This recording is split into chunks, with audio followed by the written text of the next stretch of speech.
Yuka, good to have you with us tonight. The state of France's public finances, believe it or not, it's just gotten even worse. The country's new Prime Minister is trying to get the next year's budget through a fractured parliament. A fractured parliament indeed, Sharon. Well, Sebastien Lecornu has been holding meetings with political leaders, labour unions and business groups, but has yet to come up with a draft spending bill that needs to go before Parliament by October the 7th. But fixing France's finances is becoming even more difficult.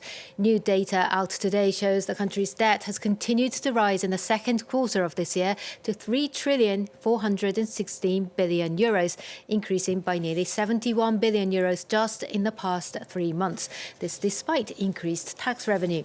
As a percentage of GDP, it's risen to 115.6%. That's a level not seen since the COVID-19 crisis, when debt rose to nearly 118% of GDP. After the pandemic, it declined steadily until 2023, but has picked up sharply over the past 2 years. Meanwhile, more bad news for commuters here in France. The threat of strike action hanging over us yet again. Labour unions calling for a fresh day of nationwide protests. But further down the line, Yuka, travellers may have something to look forward to when it comes to train travel. Yeah, well, state-owned rail operator SNCF is getting an upgrade to some of its services with a new ultra-premium class called Optimum, set to be introduced in January. It will offer more perks than existing first-class services, like access to executive lounges and an in-seat food service. SNCF is now facing international competition on its network and is looking to shore up its offerings. Luc Trego and our colleagues at France Télévisions have this report. Pulling into a platform near you next year, it's SNCF's new first class, or rather a cut above the existing service. With Optimum, passengers get extra options, like easier ticket exchanges, reserved seats, and on the Paris-Lyon line, in-seat dining better than anything that's gone before. We took inspiration from other travel companies that meet premium standards, as well as the expectations of our most demanding customers. It's all down to new competition on the SNCF network. From this summer, Italy's Trenitalia has been allowed to run services on French lines, and Spanish operator Renfe has been making inroads too, with SNCF looking at competition on a third of its lines, mainly the most popular routes by 2030. And that sparked an incentive to improve services, particularly after Trenitalia hit the ground running with its own offer. We started executive class from the beginning of our activity in France.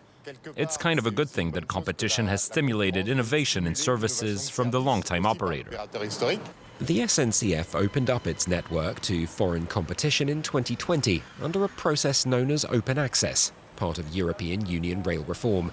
But it's lagged behind Italy, where competition has already lowered prices and customers have pointed out other areas for improvement. They should focus on getting their trains in on time, because you still got a lot of delays. Optimum will cost €20 above the standard first-class fare and is expected to pull in business travellers looking for a higher level of comfort.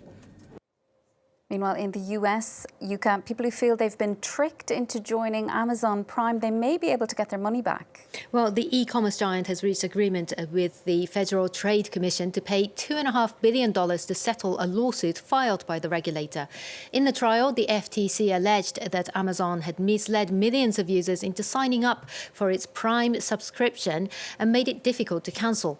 Under the settlement, Amazon will have to pay $1 billion in penalty and provide $1.5 billion in refunds to an estimated 35 million customers impacted by unwanted Prime enrollment. The company will not admit to wrongdoing as part of the deal, but will be required to make it easier to cancel subscriptions.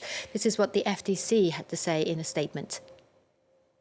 Amazon documents discovered in the lead-up to trial showed that Amazon executives and employees knowingly discussed these unlawful enrollment and cancellation issues, with comments like "subscription driving is a bit of a shady world" and "leading consumers to unwanted unscriptions is an unspoken cancer." Finally for now, Yuka, one of the world's largest game shows has kicked off in Tokyo. Well, the trade fair opened to professionals on Thursday before the general public can try out the next generation video games at the weekend. Now, in its 29th year, the show has become more international, with nearly half of the exhibitors coming from overseas this year. More than 1,100 companies and organizations are showcasing their latest gear, including a Chinese manufacturer that's displaying gloves for virtual reality games. A Tokyo-based startup is showing a headset that analyzes brain waves. When the waves become stable, a capsule comes out of a machine.